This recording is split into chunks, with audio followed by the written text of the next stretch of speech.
नमस्कार दोस्तों, आज हम बहुत मस्त और बहुत ज़बरदस्त टॉपिक पढ़ने वाले हैं क्लास 10 के लिए। क्लास 10 का सबसे मोस्ट इम्पॉर्टेंट जो टॉपिक होता है वो होता है पुष्प। ठीक है, जो कि आपको मिलेगा जीवों में जनन नामक जो बायोलॉजी में पार्ट होता है उसमें आपको ये मिलेगा। तो आज मैं ये बताऊंगा कि जो पुष्प होता है उसमें कितने पार्ट होते हैं, किन किन पार्टों का क्या क्या काम होता है, और आखिर ये पुष्प में इतने सभी पार्ट होते क्यों हैं, सबका अपना अपना क्या प्रोसेस होता है, ये हम जानेंगे आज के वीडियो में। तो चलते हैं, वीडियो स्टार्ट करते हैं और वीडियो पे बने रहे लास्ट तक। ठीक है, तो यहाँ पे देखिए, ये हमारा जो पुष्प बना हुआ है ये काट के समान है, यानी ये पुष्प आधा है। इसके अंदर का भी पार्ट दिखाया गया है कि ये क्या है और इधर सब क्या है। मैंने इसका भी नामकरण नहीं किया है, सिर्फ लिखा है पुष्प का वर्णन। ठीक है, उसके पार्टों का वर्णन यहाँ पे हम करेंगे। तो आज हम समझते हैं क्या है। देखो, जो पुष्प होता है, पुष्प हमारा यहाँ से स्टार्ट होता है। तो सबसे पहले हमको ये चीज़ें देखने को मिलती हैं। ये पुष्प में देखा होगा निचले सिरे में होते हैं कुछ हरी हरी पत्तियों जैसी छोटी छोटी आकृतियाँ होती हैं, तो इनको क्या कहा जाता है।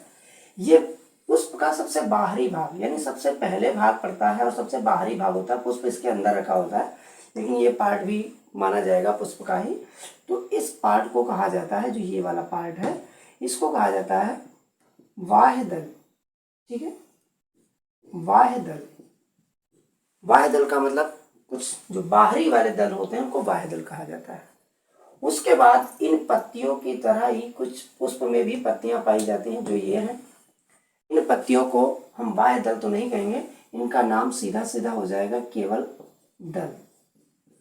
ठीक है, इनका नाम हो जाता है दल। सबका पहले हम नामकरण कर लेते हैं, उसके बाद इसका डिटेल करते हैं हम। यहाँ पे हम देख पा रहे होंगे कि एक ये बीच में ये नलिका लगी हुई है, जो बीचों बीच में, ये हर पुष्प में होती है, किसी में छोटी होती है किसी में बड़ी होती है, वो अलग बात है। ठीक है, तो ये जो बीच में रॉड लगी हुई है इसका क्या नाम है, इन रॉड्स का अलग नाम है, इसका अलग नाम है। ठीक है, ये क्या है, इसका नाम हो जाएगा वर्तिका। और जो सबसे ऊपरी भाग है, ये यहाँ पे देख पा रहे हैं, सबसे ऊपर जो ये भाग है, ये यहाँ पे जहाँ पे कुछ हमने डॉट डॉट रखा है, इस वाले भाग को कहा जाता है वर्तिकाग्र। वर्तिकाग्र क्यों कहा जाता है, क्योंकि ये वर्तिका का सबसे आगे का भाग होता है, इसीलिए इसको वर्तिकाग्र बोलते हैं। अब उसके बाद नंबर आता है कि ये कौन सा स्थान है, या इधर समझ लीजिए ये कौन सी चीजें लगी हुई हैं, इनको क्या कहा जाता है। ये जो साइड में लगे हुए हैं इनको कहा जाता है पुंकेसर। पुंकेसर इनको बोला जाता है। ठीक है, इनको पुंकेसर कहने के बाद अब हमारे पास तो शायद कुछ नहीं यहाँ पे बचा, अब हमारे पास ये बचता है। तो ये क्या है, ये इसमें क्या है, ये इतने भाग को क्या कहेंगे, जो गोल गोल भाग है इस भाग को क्या कहेंगे हम, तो इस भाग को कहा जाता है अंडाशय। इसे कहेंगे अंडाशय। और उसके बाद में ये अंडाशय अगर है तो ये इसके अंदर क्या है, छोटे छोटे। तो ये अंडाशय के अंदर क्या पाए जाएंगे, अंडाशय के अंदर छोटे छोटे अंडाणु पाए जाते हैं, और बीजों की छोटी छोटी आकृतियां पाई जाती हैं, जो बाद में बीज का निर्माण करती हैं। तो इनको हम लिख लेते हैं, बीजांड भी लिख सकते हैं, बीजाणु कहते हैं या बीजांड भी कहते हैं कुछ लोग। ठीक है, इसको हम बीजाणु भी लिख सकते हैं। ठीक है, ये जो छोटे छोटे अणु हैं। ठीक है, तो ये हो गया, इसका पार्ट हमने बना लिया कि फूल में कितने पार्ट होते हैं, कौन कौन से पार्ट होते हैं, तो इन सब का महत्व क्या है। तो जरा यहाँ पे समझिए, जो इनकी बात करते हैं ये क्या होते हैं, ये पुष्प के सबसे बाहरी भाग होते हैं। जो बाह्य दल होते हैं ये पुष्प के बाहरी भाग होते हैं, देखने में हरे लगते हैं, इनमें क्लोरोफिल पाया जाता है। भाई हरी चीज जो होगी पौधे में उसमें क्लोरोफिल पाया जाएगा, सीधी सी बात है, क्लोरोफिल पाया जाता है। और ये काम क्या करते हैं, देखा होगा कि ये फूल को अंदर से, जो फूल अंदर होता है उसको बाहर से कवर किए रहते हैं, अर्थात ये पुष्प के निचले हिस्से को सुरक्षा प्रदान करते हैं, सिक्योरिटी प्रदान करते हैं। ठीक है, ये वाला हमारा भाग हो जाएगा सुरक्षा के लिए, नीचे से चिपका हुआ ऐसे होता है। उसके बाद आता है दल।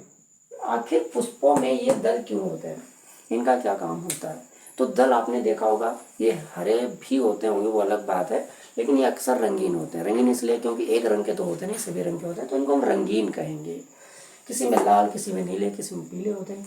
असल में इनका काम ये होता है कीट पतंगों को जब परागण के लिए, यानी परागकणों को लाने ले जाने के लिए, आकर्षित करने के लिए इनका कलर एक अजीब टाइप का होता है, जिससे कि कीट पतंगों को साफ दिखाई दे जाए कि ये पुष्प है।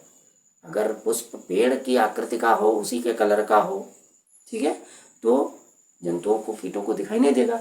तो पेड़ अगर हरा होगा तो सदैव क्या होगा, पुष्प किसी दूसरे कलर का होता है, ताकि कीट जो होते हैं, कीट पतंगे होते हैं, उनको साफ दिखाई दे जाए। तो उनको आकर्षित करने के लिए फूल ये जो है अपने कलरफुल में खिल जाते हैं, ठीक है, इनके द्वारा कीटों को दिखाई दे जाता है। अब उसके बाद आता है कि ये रॉड्स क्या है।